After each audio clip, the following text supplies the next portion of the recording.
Welcome back to the channel, guys. Today we're going to be checking out 10 manhwa that released this year that I think are killing it currently. Let's jump right into it.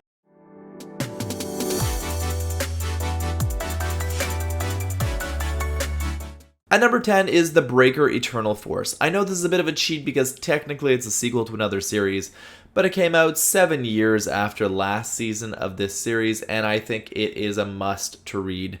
If nothing else, for the art. You're seeing it on screen right now, but it really is coming back with color and beautiful art, something that I really respected it for in the past, but color is something completely new to the series. Still has amazing fights, great fight choreography, and there's just a flow of motion in this one that makes you love each punch that's being thrown.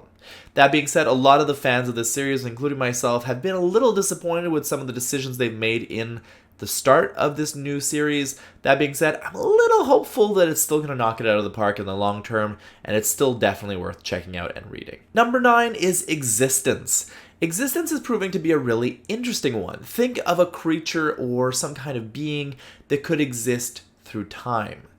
And as it dies and goes into this next life, it carries its memories and the different experiences it had.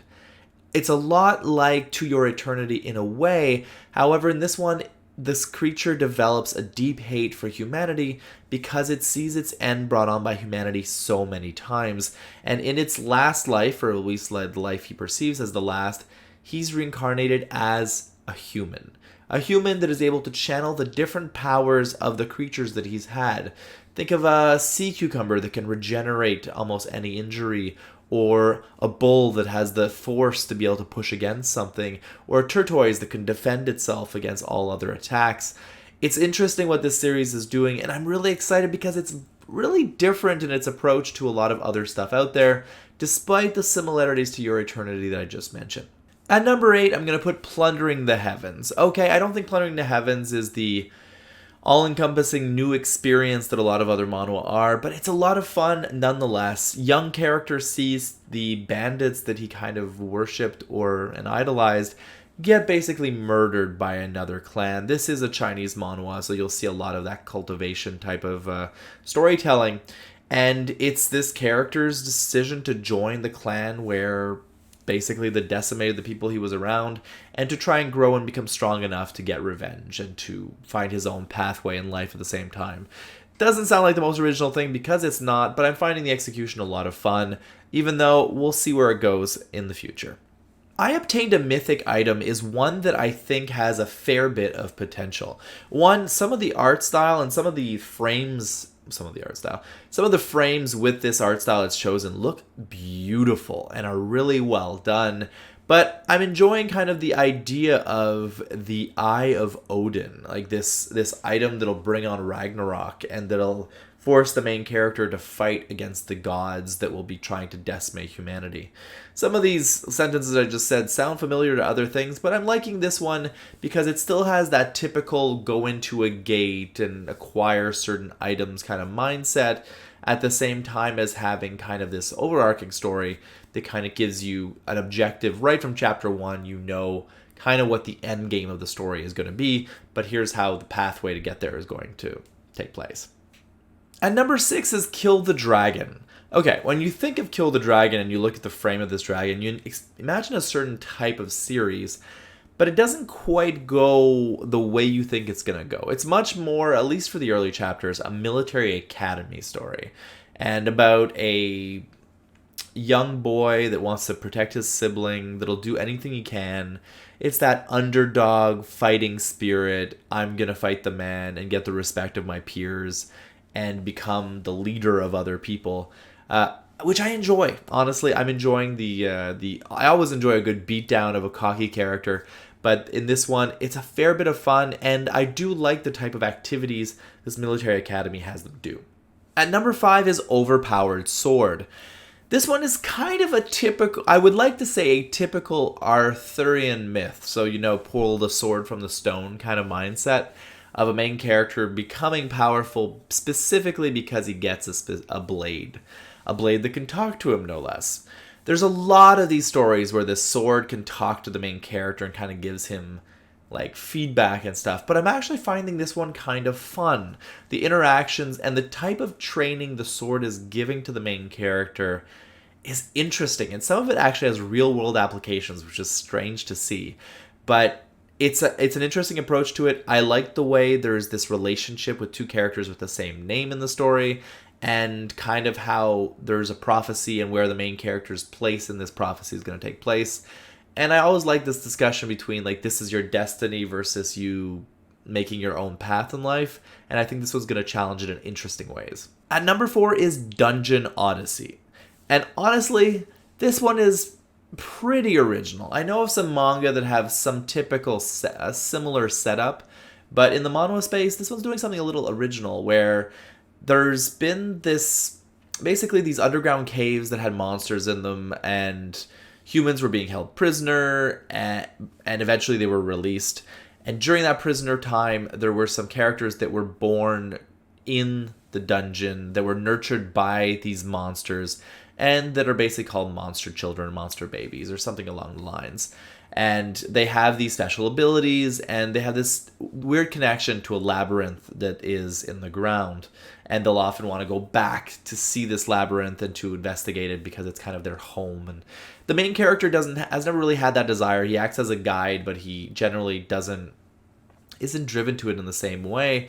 But he encounters this strange snake situation with the naga, where he becomes the master of a dungeon, and now he's basically the leader of certain monsters, and he's getting them to do certain things for him, from fighting other monsters for him, from finding items, building caverns.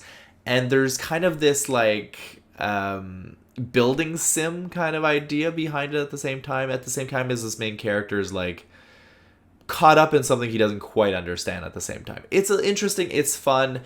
Do I think the art is phenomenal? I do not. However, I like its premise as a little original, and I've been following it for that reason. At number 3 is Genius of the Unique Lineage. This one's a little interesting, not because it's super original, it does some things you expect, but it has a little bit of a comedic slice to it, which I'm really enjoying.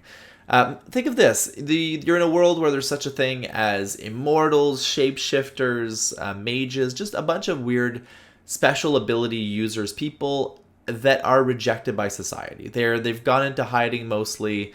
They try not to make themselves uncovered. You go to the grocery store with your dad, and your dad's like, oh, by the way, 11 p.m. tonight, you're going to awaken as an immortal because I'm an immortal. Don't tell your mom. And you're like, what? And sure enough, a few years before, your mother had had a similar conversation with you saying, don't tell dad, but you're a shapeshifter, and tonight you're going to have your first experience of shapeshifting.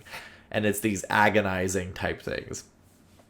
And turns out you have mixed blood from two people that decided not to talk and share their backgrounds. Not the best, but it sets up this kind of interesting, funny dynamic of a character being dragged into a world he knows nothing about. He's interested in basically going into these gates to basically either fight back or gather his riches and become famous, which is not something super original, but this comedic setup kind of makes it a lot more fun, and because of that, I'm enjoying this one so far. At number 2 is Damn Reincarnation. Honestly, I love this one. It reminds me of a lot of other ones, like Return to the Legendary Spear Knight, where a main character kind of gets a second chance, and I'm interested in his kid life, which a lot of the time I'm like, oh, I hate that they're reborn as really young kids. But this one is really interesting because it follows a main character that was in this great party that became the saviors of the world, but he sacrificed himself to save the leader of this group, only to be reborn 300 years later as the descendant of that same leader. And now he's kind of trying to find a new way to live his life. He's not in it to get revenge. He's not in it, for a lot of the same motivations as some of the other characters of this type would be. So I'm interested in why he's doing things. And right away, when you're interested in why people are doing things, it makes it a more engaging and interesting character. His interactions with his fellow rivals is fun. He's really strong for his age. He's been like training and training and training since he was a kid. He still has his memories from the past, so he knows, like, he has some common sense, but that doesn't come into play all that much in the series, to be perfectly honest. Most of the time, the biggest impact you have on the series is just that he's a quicker learner because he understands the world a bit better than most other people, and he has more combat experience in general. So there's a lot of bully beatdown scenarios in this story, and there's a lot of like main characters flexing, but I'm a bit weak to that. It's just me. What you gonna do? Guys, tell me what you think about this one in particular down below. At number 1 is Reaper of the Drifting Moon. Okay, Reaper of the Drifting Moon is fantastic. This, like many other ones on this series, came up as recommendations in live chat, and man, this is good. Character gets kidnapped when he's a child. I think he's 8 years old when he gets kidnapped, or even younger than that. And he's shoved into a hole basically in the darkness where he almost starves. And rather than face his end and choose to die in this hole, he does everything he can to survive. He'll eat the moss, the green grass on the ground to try and survive. He let himself get bitten, but he got bitten by a snake and eventually decided to continue letting himself get bit by the snake to develop a immunity to poison, which comes into play later in the story, but also helps him develop vision at night. Not the most realistic thing. Don't do it at home. But he's also heartless. He's trained, and this whole thing, people were shoved in holes for 7 years to be trained to become assassins to kill one person, and all that kind of falls apart right away as they manage to leave this place.